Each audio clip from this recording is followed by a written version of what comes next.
Alguns de vocês já devem ter ouvido falar deste caso, o caso da Skyler Neese, uma jovem que achava que tinha amigas verdadeiras e confiáveis.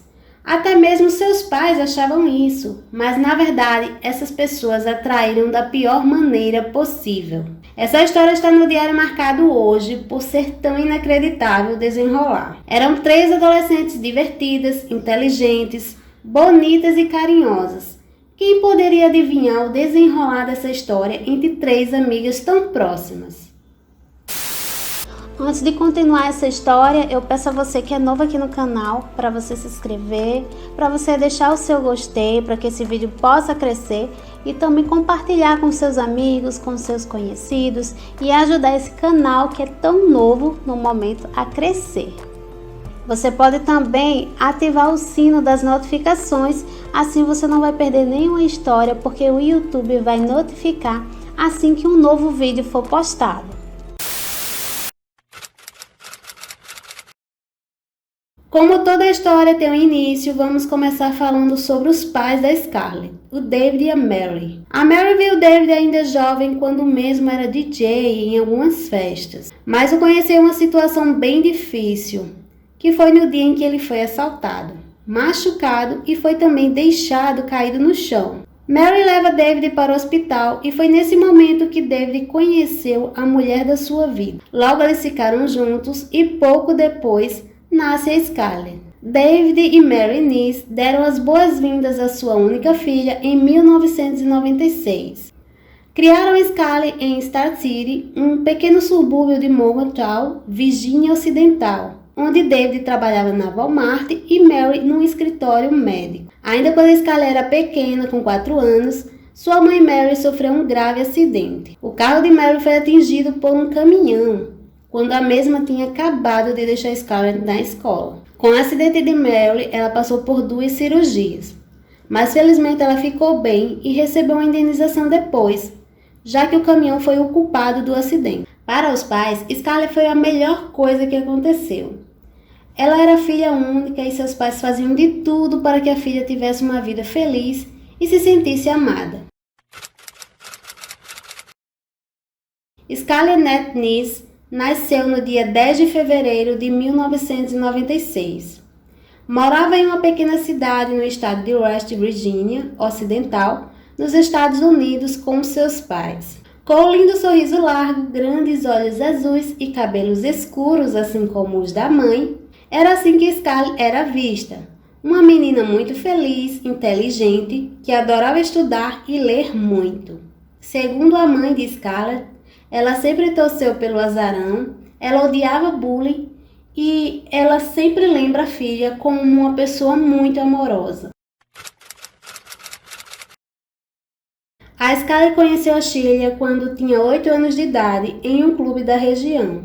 As mães das meninas se conheciam desde a adolescência. Isso deixou as meninas ainda mais próximas. Praticamente uma vivia na casa da outra. A Tilly era filha única também. Nasceu dia 28 de setembro de 1995. Os pais da Tilly estavam se divorciando em um momento bem conturbado para a menina. Então Mary sempre dava uma mão. Levava a Tilly para casa e a relação ficava mais próxima de uma família. Quando a mãe da Tilly começou a namorar com uma pessoa mais nova, a relação entre as duas ficaram mais ruins. Apesar disso, quando a mãe casou novamente, a Tilly tinha 14 anos. Eles se mudaram para uma casa nova que ficava mais próxima da casa da Scarlett. Com isso, foi possível que as duas melhores amigas estudassem juntas no mesmo colégio pela primeira vez. Os pais da Scarlett contam que a filha sempre aconselhava e tentava ajudar a amiga na relação com a sua mãe. Tilly sempre estava na casa deles, ela se sentia como se estivesse em casa. Na escola, algumas mudanças de comportamento foram percebidas pelos pais da Scarlett. A mesma tinha muitos amigos e falava com todos, mas depois da chegada da melhor amiga na escola, Scarlett se afastou mais dos outros colegas. Parecia que Tilly queria a amizade de Scarlett só para ela, controlando e afastando a Scarlett dos outros colegas. Rachel nasceu em 6 de junho de 1996. Ela nasceu e cresceu na cidade de Monroe, Virgínia. Assim como os pais da Tillia, os pais da Rachel também eram divorciados, mas mantinham uma relação muito boa entre eles. Já as condições financeiras de Rachel eram melhores que a das amigas. O pai era dono de uma loja de roupas e a família era muito religiosa. Ela participava ativamente das atividades da igreja. Já na escola, a Rachel também era muito participativa e popular entre as pessoas. Scarlett e Tillia, as duas melhores amigas, conheceram Rachel no primeiro ano do ensino médio. Logo se tornaram amigas e agora eram 3 melhores amigas que se denominavam as 3 mosqueteiras, que passavam o tempo livre sempre juntas. Scarlett parecia feliz com o caminho que escolheu. Amigos, boas notas e até tinha arranjado um trabalho de verão numa hamburgueria local. As 3 amigas sempre estavam juntas e combinavam algumas saídas juntas. Foi nesse tempo que Scarlett começou a fazer algumas coisas escondidas dos pais. Teve um episódio em que as 3 combinaram de sair de noite, fora do toque de recolher, onde menores não podiam andar sozinhos fora da companhia dos pais. Então elas chamaram um amigo de maior que tinha carro e rodaram a cidade de bobeira, até separado por policiais pela velocidade. Logo os policiais notaram a presença das meninas de menores e levaram todos para a delegacia. A família da Tillia e da Rachel foram informadas e foram buscar as filhas na delegacia. Já a família da Scarlett só ficou sabendo quando a Scarlett chegou com um policial em casa, pois a família não tinha telefone em casa, então ela chegou desesperada, chorando muito e arrependida. Os pais da Scarlett deixaram esse episódio para lá, confiando que a filha nunca mais ia fazer isso. Com o tempo, a relação das 3 amigas mudaram muito. Parecia que estava acontecendo disputas de atenção entre as 3. Então a Tillia estava sendo disputada pela Rachel e pela Scarlett, e ao mesmo tempo gostando dessa situação de importância. Outro episódio que aconteceu e mudou um pouco a relação delas foi em agosto de 2011, quando a Rachel chamou as meninas para dormirem na casa dela. Tudo parecia bem, mas quando a mãe de Rachel foi dormir, as meninas começaram a beber. Daí começa a rolar uma briga feia, isso porque Rachel e Tillia começam a se beijar na frente da Scarlett, que ficou bem surpresa na hora, mas ficou mais incomodada com o desprezo das amigas. Daí começa a discussão até que a mãe de Rachel chega e separa a confusão. No seu diário, Scarlett conta que estava muito triste pelas brigas com a Tillia, sua amiga de infância. E a briga entre as amigas, Tillia e Scarlett, iam parar nas redes sociais, uma alfinetando a outra, e a relação seguia assim. No dia 5 de julho de 2012, a jovem chegou em casa cansada do trabalho. Deu um beijo na Mary, outro no David e vestiu o pijama e deitou para dormir. Nesse meio tempo, Scarlett recebe mensagem de Tillia, chamando ela para sair junto com Rachel, com a intenção de fazer as pazes pelas últimas brigas antes da viagem de Rachel. Rachel ia para um acampamento na igreja e elas queriam ficar bem. Por volta de meia-noite, Scarlett sai do apartamento de seus pais sem que ninguém notasse. Eles moravam no andar térreo e ela saiu pela janela de seu quarto. No dia seguinte, quando o pai chega em casa para almoçar com a filha adolescente, não a encontra. Os pais da Scarlett ficam preocupados. David encontrou um banco embaixo da janela do quarto da Scarlett, do lado de fora da casa. E uma das telas da janela estava fora de lugar também. Os pais da jovem decidiram tentar manter a calma e aguardar pelas 16 horas, hora em que Scarlett entraria no trabalho. Os pais não chegaram a ligar para a hamburgueria onde a filha trabalhava, porque o patrão da Scarlett antecipou a ligação para informar que a jovem não tinha aparecido para trabalhar. Foi naquele momento que o mundo desabou para David e Mary. Alguns minutos depois, tiveram outra grande surpresa. Um telefonema de Tillia confessando que, na noite anterior, por volta das 23 horas, As amigas tinham saído juntas, escondidas para passear, e que ela passou de carro para pegar Scarlett. Tilly ainda informou que na volta deixou Scarlett antes da meia-noite na rua mais acima, um pouco mais longe do apartamento dela, para não fazer barulho e acordar seus pais. Depois do relato da amiga, Dave ligou imediatamente para a polícia. Não tardou para os detetives obterem as gravações das câmeras de vigilância do edifício onde os Nees moravam. Tilly informou que tinha deixado Scarlett na rua por volta de meia-noite, mas as gravações mostravam outra coisa. Mostravam que a jovem saiu de casa por volta de meia-noite e meia e entrou no carro pela porta traseira.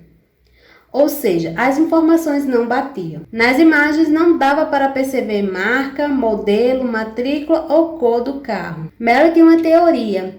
Scarlett tinha saído com as amigas, Tilly e Rachel, voltado para casa por volta de meia-noite. Meia hora depois, uma terceira pessoa tinha ido buscar Scarlett e talvez o pior tivesse acontecido. Para a polícia, a princípio o caso foi visto como uma fugida de casa. Mas para os pais, eles sabiam que a filha estava desaparecida, porque ela não levou nada que gostava, ou algo que era muito importante para ela. E para o conforto de David e Mary, Tilly não saía do lado dos pais de sua melhor amiga. Tentava confortá-los de várias formas, distribuía fotografias de Scarlett pela vizinhança, batia as portas da vizinhança tentando obter informações acerca do paradeiro de sua amiga. Fez tudo o que estava ao seu alcance para minimizar a dor daqueles pais preocupados, mas não obteve sucesso. Com o tempo, a preocupação da polícia cresceu. Scarlett não estava com seu telefone, não acessava redes sociais ou bancos, que é muito natural uma pessoa acessar a conta quando está fugindo. Ou seja, tinha desaparecido por completo. O tempo passa, os comentários nas redes sociais sobre o desaparecimento de Scarlett aumentam, assim como também os comentários sobre Rachel e Tilly saberem onde a amiga estava, já que eram tão próximas. Scarlett já estava desaparecida há um mês e a polícia, sem mais pistas, tinha que insistir com Rachel e Tilly. Apesar das amigas manterem o mesmo tipo de comportamento, pareciam mais recatadas, mais isoladas do resto dos colegas. Segundo as câmeras de vigilância de uma loja de conveniência, naquela noite, as jovens não seguiram para o lugar como tinha informado a polícia. O carro de Tilly foi visto virando para o oeste em direção a Blacksville. Os registros telefônicos também apontaram para as torres em Blacksville. Então a FBI entrou no caso e começou a entrevistar amigos da escola. E alguns depoimentos levavam até Tilly e Rachel. Os detetives começaram a achar os depoimentos das duas amigas muito roteirizados. Rachel foi entrevistada a princípio por telefone, pois estava no acampamento da igreja, mas não demonstrou muita emoção. Já a Tilly, também muito fria, só demonstrava alguma coisa nas redes sociais e para os pais da Scarlett, chegando até em certo dia visitar o quarto de Scarlett e chorar muito até ser consolada por Mary, a mãe da Scarlett, que queria muito bem a Tilly como se fosse uma filha. Então já tinham passado 6 meses desde o desaparecimento de Scarlett Nees e nada. Os detetives ainda insistiam em interrogar as garotas que foram as últimas a terem contato com Scarlett. Mas David pediu para os detetives não pressionarem mais as amigas da filha, pois elas já estavam sofrendo muito com o desaparecimento da amiga, principalmente a Tilly. Até que no dia 28 de dezembro de 2012, a mãe de Rachel telefonou para a polícia. A sua filha adolescente estava completamente descontrolada.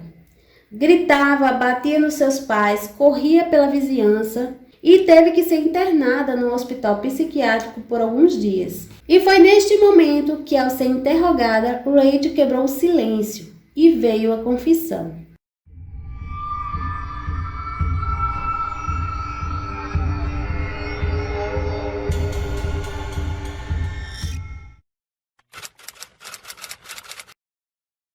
Então ela conta que na manhã de 5 de julho, Rachel tirou uma pá do jardim dos pais e guardou no porta-malas do carro de Tillia, juntamente com roupas, produtos de limpeza e facas de cozinha. Apanhou Scarlett na porta de sua casa e conduziu o carro por quilômetros e quilômetros de distância. Fizeram mais de 1 hora de caminho e pararam já depois de Blacksville, à beira de uma estrada deserta.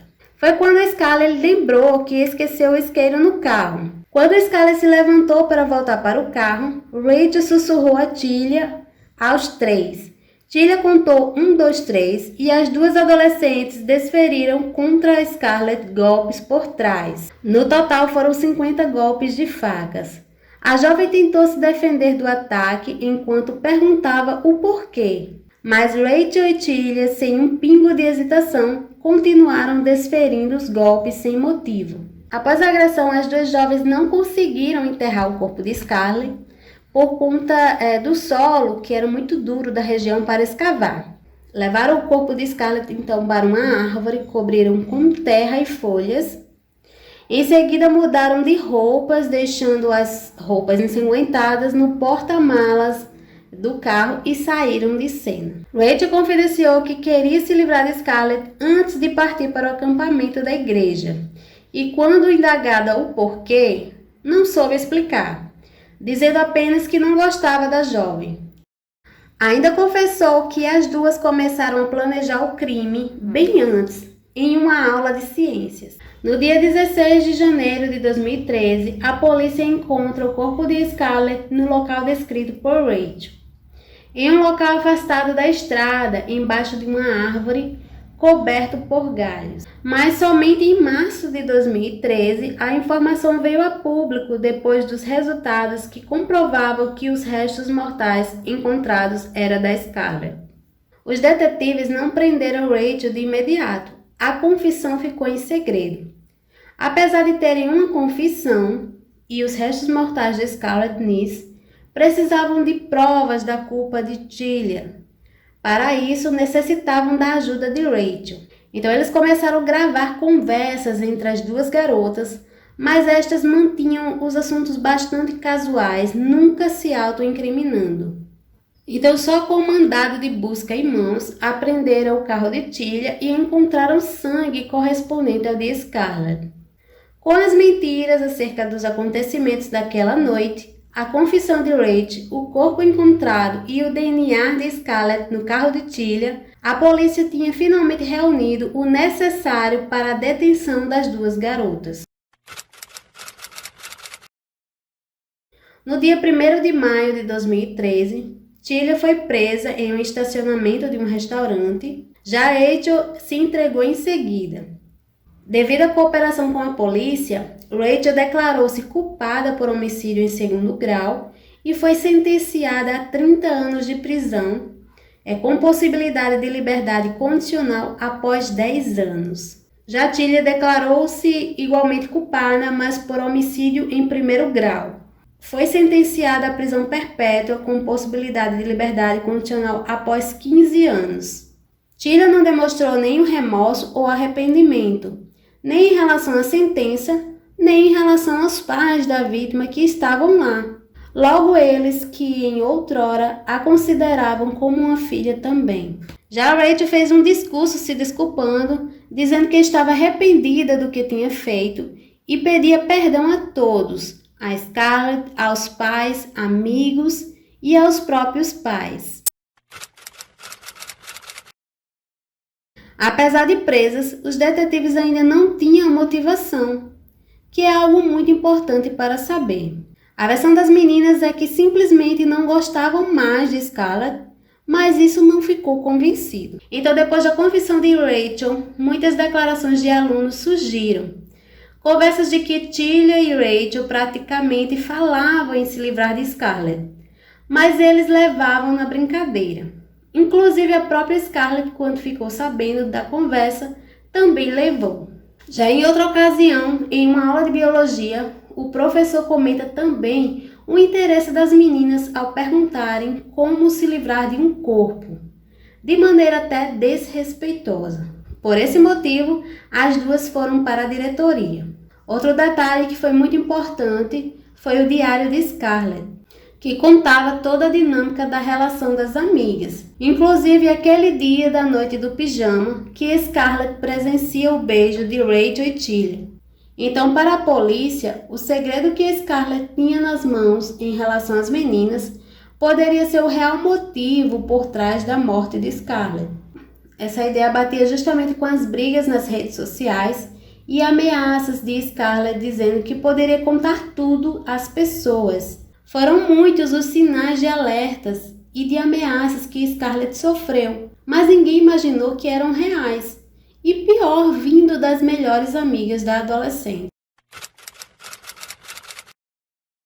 O caso da Scarlett levou melhorias no Amber Alert, o sistema de alerta para crianças desaparecidas nos Estados Unidos. Anteriormente, para acionar esse alerta, o caso teria que estar dentro de alguns requisitos, como a possibilidade da criança ser sequestrada, ser menor de 18 anos, tinha que estar em perigo de morte real e a polícia tinha que ter informações suficientes sobre a vítima e o sequestrador. Depois destes critérios, a polícia só emitia o alerta depois de 48 horas. Então foi aprovada uma nova mudança, conhecida como Lei Scarlett, que muda tudo isso, para que o alerta seja emitido assim que o desaparecimento for constatado. Para os pais da Scarlett, a mudança dessa lei foi uma vitória, embora não tenha alcançado sua amada filha, mas poderá salvar muitas outras crianças. O pai da Scarlett criou um memorial no local onde a filha perdeu a vida, como uma forma de homenagem e também uma forma de demonstrar o amor e as lembranças boas que eles tinham dela. Em entrevista, o alerta que David e Mary deixam para os pais é a importância de conhecer seus filhos e principalmente os amigos. Eles achavam que conheciam, mas não foi o suficiente. O Diário Marcado termina aqui. Não esqueça de compartilhar essa história que é muito importante. Até a próxima e tchau!